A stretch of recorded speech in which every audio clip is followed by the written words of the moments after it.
A very warm and pleasant good morning to all the respected dignitaries, esteemed academicians, distinguished guests, faculty members, researchers, and dear students present here today. I am Ritika Rai with my co-navigator for today's intellectual journey, Ms. Jasmita Handa, welcome you all to this one-day national seminar on outcome-based education, transforming teaching learning practices for quality enhancement, proudly organized by Gandhi Memorial National College, Ambala, Kent, an institute committed to academic excellence and meaningful learning. Today's seminar promises to be thought-provoking journey where ideas will be exchanged, perspectives will be broadened, and new possibilities in teaching and learning will be explored. And with the spirit of knowledge and collaboration, we now move forward to the formal inauguration of today's seminar. Ceremonial lighting of the lamp represents the illumination of wisdom and awakening of intellect. In the words of ancient Indian philosophy, Tamso Ma Jyotirgamya, which means lead us from darkness to light. May I now humbly request our esteemed dignitaries to kindly come forward and light the ceremonial lamp to inaugurate this national seminar.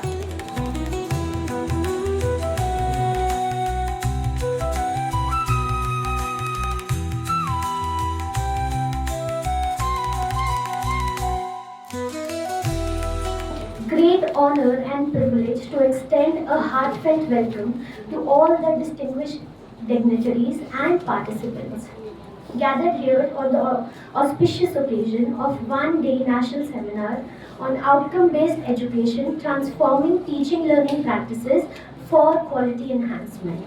At the outset, I would like to express our deep gratitude to our chief guest, Shri Surendra Kumar, Deputy Excise and Taxation Commissioner, Ambala, for graciously accepting our invitation and honoring this academic gathering with his esteemed context. Outcome-based education has emerged as transforming framework that focuses on what students actually learn, achieve, and demonstrate by the end of their educational program. OBE ensures that curriculum design, teaching methodologies, and assessment practices are aligned with clearly defined learning outcomes. The significance of outcome-based education has been further emphasized. Thank you. एक बहुत अच्छा काम ये किया है कि मुझे वो दिन याद दिला दिए जब मैं भी एक स्टूडेंट्स होता। आप सब की तरह ऐसे ही कॉलेज में आते थे, पढ़ते थे, तब हमारे सामने शायद बहुत बड़े मिशन नहीं होते थे। घर से जैसे दूसरे माँ बाप भेज देते हैं कि बच्चों को पढ़े, वो कुछ बने, आ जाते हैं, लेकिन जब असली उद्देश्य हमें कॉलेज में आकर के पता चलते हैं अपने सहपाठियों से, अपने अध्यापकों से, और जो हम किस्से कहानियाँ यहाँ पर सुनते हैं कि उस व्यक्ति ने जो हमसे पहले यहाँ पर पढ़ के गया है, कोई ये कंपटीशन पास किया है, ये परीक्षा क्रैक की है, तो वहाँ से नन्हे नन्हे मनों में एक सपने बुनने शुरू हो जाते हैं। तो मैं भी उसका एक हिस्सा रहा हूँ आप सब की तरह। जब पढ़ते पढ़ते कुरुक्षेत्र यूनिवर्सिटी में मैं चला गया, तो वो दिन मैं आपको बताना चाहूँगा, इतना डाउन हो चुका है, इतना डाउन हो चुका है, और now today we are talking about outcome based education. ये तो हमारी धरोहर है, भारतीय परंपरा की धरोहर है, जिसके बारे में न्यू एजुकेशन पॉलिसी 2020 को आई रिक्वेस्ट यू इस टॉपिक पर बहुत ज़्यादा डीप जाने से, अब तो नहीं पॉसिबल, जाने के बाद एक बार न्यू एजुकेशन पॉलिसी को जरूर पढ़िएगा, चाहे वो आपके टॉपिक में हो, चाहे वो आपके टॉपिक में ना हो। शायद कहीं ना कहीं आपको एक नया विजन देखने को मिलेगा कि हम किस तरह के भारत के निर्माण की सपना साकार करने का बारे में सोच रहे हैं। मैं भी ज़्यादा समय नहीं लूँगा। थैंक यू राकेश जी, क्योंकि आपने, मैं तो फ्राइडे को चला जाता हूँ, बट आपने कहा कि नहीं एक बार थोड़ा सा हमारे कॉलेज में आएगा। आपके महाविद्यालय में सेकंड टाइम आ रहा था, आप सबको विदित होगा, पता होगा कि यहाँ एक इग्नू का एक स्टडी सेंटर भी है, वो भी कहीं ना कहीं आप लोगों की मदद कर रहा है कि आपको बारे में बात करते हैं। तो मुझे लगता है कि we are student over here, और मैं यहाँ आपके सामने सिर्फ एज ए लॉ स्टूडेंट खड़ी हुई हूँ कि जो आने वाला भविष्य आप लोगों के साथ अस्वर्णिम और सुखमय होने वाला है और भारत को नई दिशा की तरफ लेके जाने वाला है, हम उसमें क्या कंट्रीब्यूट कर सकते हैं as a teacher, as a learner. Challenges बहुत है, इश्यूज बहुत है, समस्याएं बहुत है, लेकिन घबराना नहीं है। और सर्वांगीण विकास जैसे कि शिक्षा का उद्देश्य बताया जाता है, तो सबसे पहले हमें उन रियलिटीज़ को समझना होगा जिनकी वजह से हम अपने कंफर्ट जोन से बाहर नहीं निकल बिहार के हैं पर हमको बिहारी मत कहना, क्योंकि समाज में ऐसा फैला है बदहाली, बिहारी होना हो गया है गाली। मॉम डैड बिहार से थे, आई एम फ्रॉम दिल्ली बोलते हैं, अपनी देश की भाषाओं पे तुमको विपत्ति है, सबको देशद्रोही बोल देते हो तुम लोग के, भला किसकी मजाल है। अपने देश के उत्तर पूर्वी लोग तुमको लगते चाइना का माल है। मेरी जो सबसे पसंदीदा कविता है, सब लोगों को पसंद आ रही है, वो है जागरण। भाषा, धर्म, जाति, सेक्स से रिलेटेड जो हमारे प्रेजुडिसेस हैं, बायसेस हैं, सब्जेक्टिविटी है, उनको एड्रेस करने की ज़रूरत है। अपने उस कंफर्ट जोन से बाहर आने की कि आप रूरल बैकग्राउंड से हैं, आप ग्रामीण पृष्ठभूमि से हैं, आप इंग्लिश बहुत अच्छी नहीं बोल सकते, आपका कॉन्फिडेंस लेवल जो है वो नीचे की तरफ जा रहा है क्योंकि एक पर्टिकुलर लैंग्वेज पे आपकी कमांड नहीं है। तो उस आत्मसम्मान के और उस आत्मविश्वास के और उस कॉन्फिडेंस को बनाए रखने की जिम्मेदारी हमारी है। जबकि इस बच्चे ने अपनी बात कही, तो एक स्टूडेंट के पर्सपेक्टिव से देखिए कि अगर कोई आपको बिहारी कहता है तो वो बिहारी आपके लिए चैलेंज भी हो सकता है और एक गाली भी हो सकता है, अब्यूसिव लैंग्वेज भी हो सकती है, लेकिन it is up to you कि आप उसी चीज़ को कितनी गरिमा के साथ, कितने सम्मान के साथ एक्सेप्ट करते हैं कि बिहारी होने का मतलब ये होता है। Shama, you should have been in the show yesterday. You missed an amazing show, yeah. It was so good. Hey, Ashwin, how was the show yesterday? See, you were fully in the show. Hello, young achiever of the year. Morning, sir. Morning, what's up? Coffee? Break already, yeah? Evening, 7 p.m. Concom. Sure, sir. I'll log in from home. No, office. Sure, sir.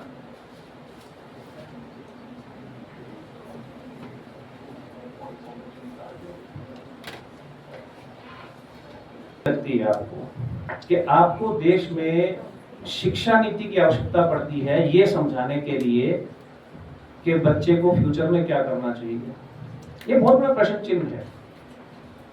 ये प्रश्न चिन्ह हम सब पर है, हमारे शिक्षकों पर है, हमारे समाज पर है।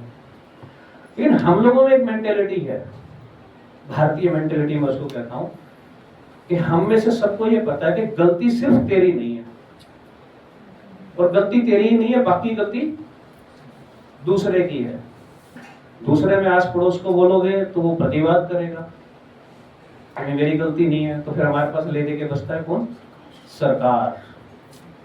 तो हम सब उस पर अपनी गलतियां थोप देते हैं, और सरकार किसी की हो, नेता मंत्री, उनको कोई फर्क नहीं पड़ता, ठीक है, चाहे किसी भी पार्टी की हो, ABC जो भी है, और किसी भी आइडियोलॉजी का व्यक्ति हो। गांधी जी 1908 में लिखते हैं कि आपके समाज में शिक्षा होनी चाहिए जिसमें आपका विद्यार्थी कुछ ना कुछ स्किल सीखे। आउटकम बेस्ड एजुकेशन की बात हो रही है, और मेरा जो टॉपिक है वो outcome based and history. History के साथ इसका क्या अंत संबंध है? तो हिस्ट्री सब्जेक्ट से संबंधित होते हुए, हिस्ट्री सब्जेक्ट का विद्यार्थी होते हुए, मैंने उसी पर ही फोकस किया है। आजकल शैक्षिक सुधारों, एक्रेडिटेशन प्रोसेसेस और कॉलेज और यूनिवर्सिटी के अंदर क्वालिटी इन्हेंसमेंट के बारे में काफ़ी चर्चा हो रही है। दूसरा जो आज का टॉपिक है, आउटकम बेस्ड एजुकेशन, से बहुत ही एक फंडामेंटल क्वेश्चन पर पुनर्विचार करने के लिए ये हमें प्रेरित कर रही है। आवश्यकता क्यों महसूस हो रही है? अगर आप 100 साल पहले की भी बात करें तो उस समय में भी इस प्रकार की व्यवस्थाएं थी। उसमें हमारे जितने भी महापुरुष हैं जिनका आप एजुकेशनल कंट्रीब्यूशन मान सकते हैं, किसी का थोड़ा किसी का ज्यादा, तो उनमें अगर हम बात करें गांधी जी की, जैसे कि कुलदीप जी ने भी बताया, उन्होंने ऑलरेडी इस प्रकार की शिक्षा व्यवस्था की बात की है। नई तालीम के माध्यम से हम ये मानते हैं कि ये गांधी का एक एजुकेशन स्ट्रक्चर है जो उन्होंने बताया। और उसमें आज जो शिक्षक एक मार्गदर्शक की भूमिका में है, क्योंकि पढ़ाने का काम आज की टेक्नोलॉजी ने ले लिया।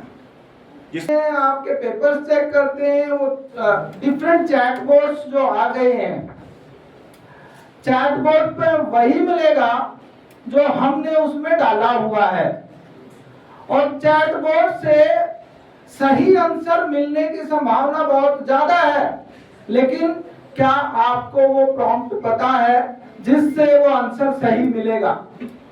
Shift from what the teacher provides यानी कि inputs to what the students actually learns. अगर हम थोड़ा सा देखें बैकग्राउंड में जाके, तो जो पहले शिक्षा था उसका बेसिक था कि टीचर क्या दे रहा है, व्हाट टीचर इज प्रोवाइडिंग, और हम जाते भी इस माइंडसेट के साथ थे क्लास में कि आज मैंने ये कराना है, और हम जो असेसमेंट करते थे वो भी इसी आधार पर करते थे, अच्छा ये कंटेंट हो गया, ये वाली यूनिट का ये वाला टॉपिक हो गया, ये रह गया। लेकिन अब अगर हम देखें पूरा 360 डिग्री चेंज हो चुका है। अब ये जरूरी नहीं है कि आपने क्या कराया है, अब फोकस इस बात पे है कि सामने वाले ने क्या पाया है, सामने वाले ने क्या सीखा है, इसीलिए आउटकम बेस्ड है।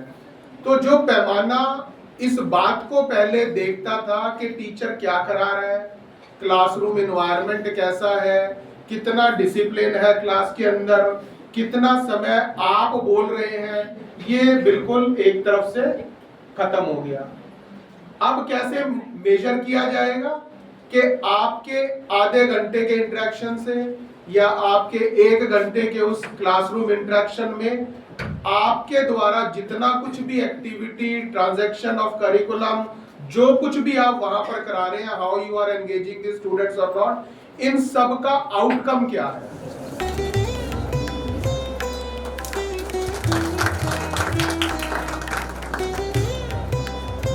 It is our honor to have such a personality in the college premises today.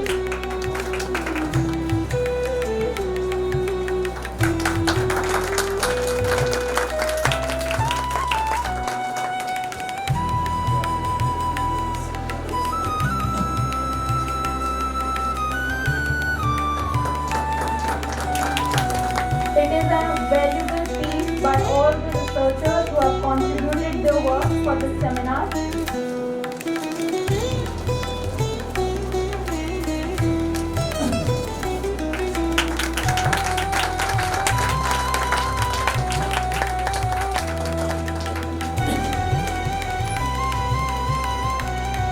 The abstract book named Outcome-Based Education, Transforming Teaching Learning Practices for Quality Enhancement.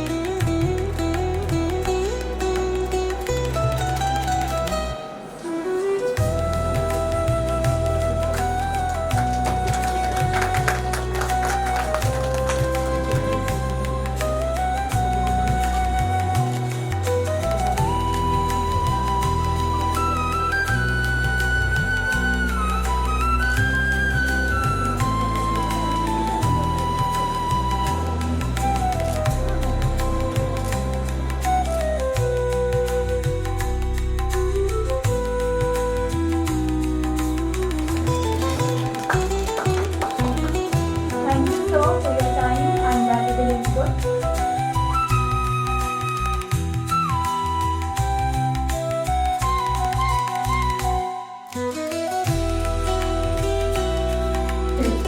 Department of Education, Kurukshetra University, Kurukshetra.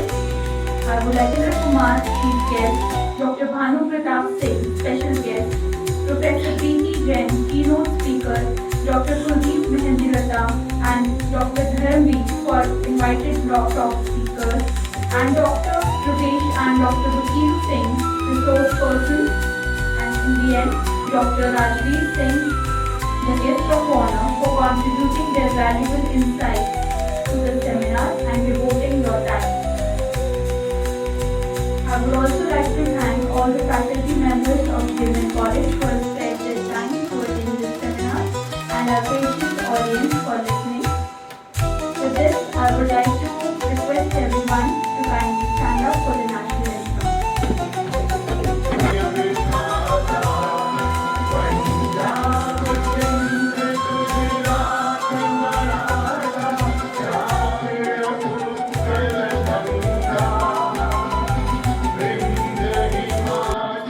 Yamuna